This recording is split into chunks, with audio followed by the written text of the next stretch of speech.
Welcome to this explainer. Look, everyone wants to achieve financial freedom, right? But honestly, very few people actually understand where they should be putting their hard-earned money to make that happen. Well, today, we're totally demystifying this complex financial landscape. We're going to build a clear, actionable roadmap to your wealth. Now, if you're feeling overwhelmed by all the choices out there, trust me, you are not alone. Should you go with fixed deposits, gold, stocks, maybe real estate? It kind of feels like a giant, chaotic puzzle. But here is the secret to making sense of the whole shebang. Every single investment is just a specific tool for a specific job.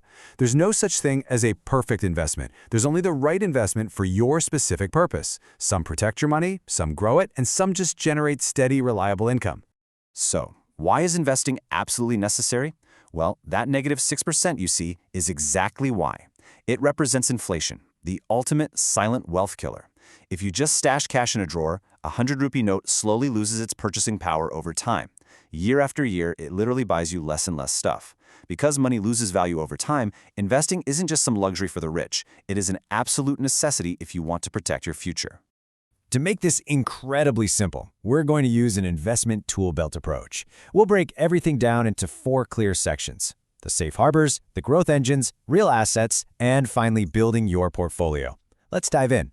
Starting off with Section 1, the safe harbors, which are all about capital preservation. Now, these safe harbor assets aren't really meant to make you rich overnight. Take fixed deposits, or FDs, for example. The way it works is banks take your deposits and use them to lend money to others. In exchange, they hand you stable, highly predictable returns, historically hanging out in that mid-single-digit range. Because the volatility is so low, FDs are essentially the perfect safe harbor for your emergency funds and short-term goals. But you do have to be careful here. That interest is taxable, and as we just talked about, inflation can slowly eat away at your real purchasing power. Another absolute classic defensive tool is gold. And you don't just have to buy physical jewelry or heavy bars anymore. You can totally use digital gold, gold ETFs, or even sovereign gold bonds. Historically, gold acts as this incredible store of value and a fantastic safe haven hedge when the economy gets a little rocky.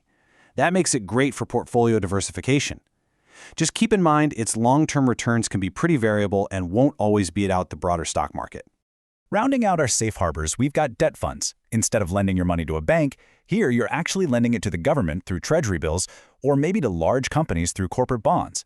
This generally offers much lower risk than playing the stock market. However, they aren't totally risk-free. You're still subject to interest rate fluctuations and credit risk, which is really just a fancy way of saying there's a risk the borrower might fail to pay you back. Moving right along to Section 2, the growth engines, designed for long-term wealth.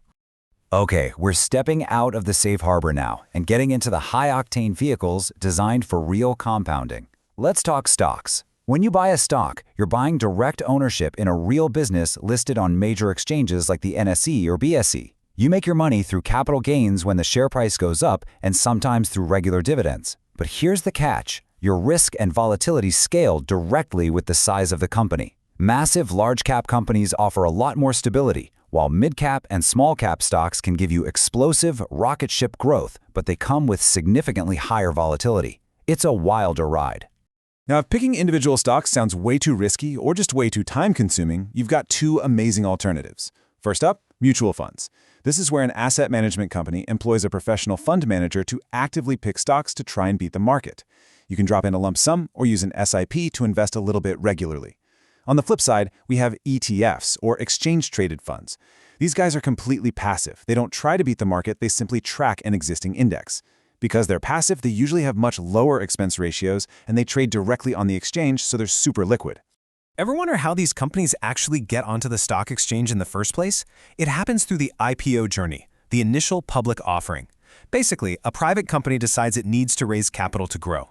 They go through a whole book-building process to figure out a fair price, and then, bam, they list publicly. The absolute crucial takeaway here is your mindset. You've got to distinguish between disciplined, long-term investing in a solid company's fundamentals versus just blindly speculating to try and capture quick listing day gains.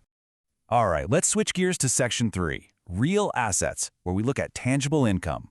We are leaving the digital screens and stock tickers behind for a minute and looking at tangible, physical infrastructure.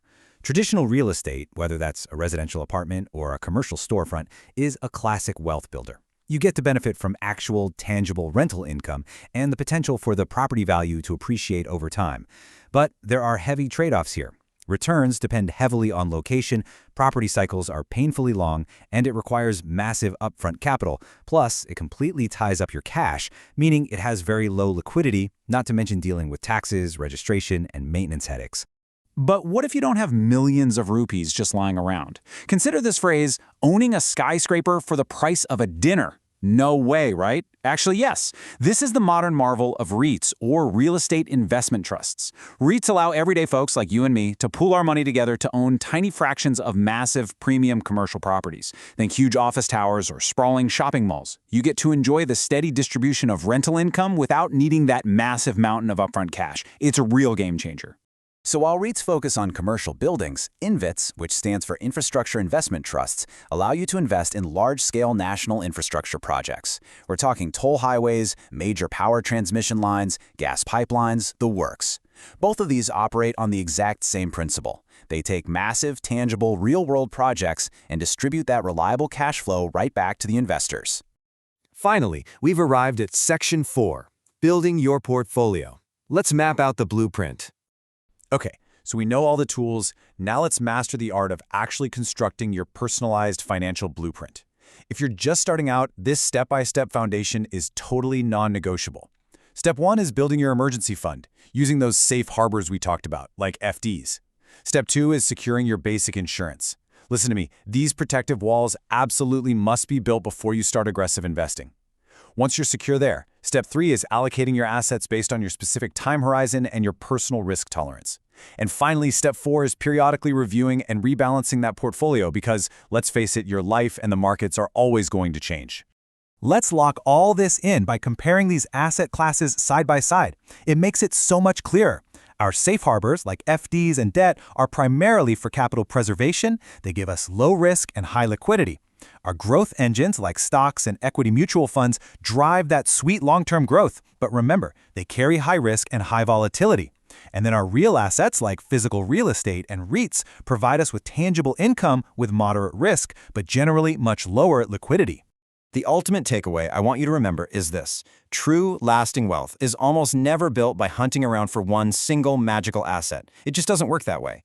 It's built by intelligently combining multiple asset classes to perfectly balance your risk and return.